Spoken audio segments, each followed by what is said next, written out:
Buenas tardes mga senyor at senyora. Maligayang pagdating sa tahanan ng mga Santiago de los Santos. Ako nga po pala si Tia Isabel, ang matandang dalaga na umalalay simula pagkabata ng isang napakagandang dalaga na talaga namang hinahangaan ng karamihan, na walang iba kung hindi ang aking pamangkin na si Maria Clara. Siya ay ang anak ng aking pinsan na si Kapitan Tiago de los Santos at ang asawa nitong si Doña Pia Alba de los Santos. Simula nung mamatay ang kanyang ina sa hindi inaasahang oras, matapos niyang isinilang si Maria Clara, ako na ang tumayo bilang pangalawang ina.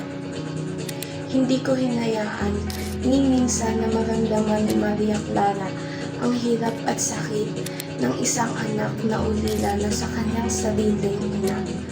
Kaya naman tinulungan ko ang kanyang ama upang mapalaki siya ng maayos.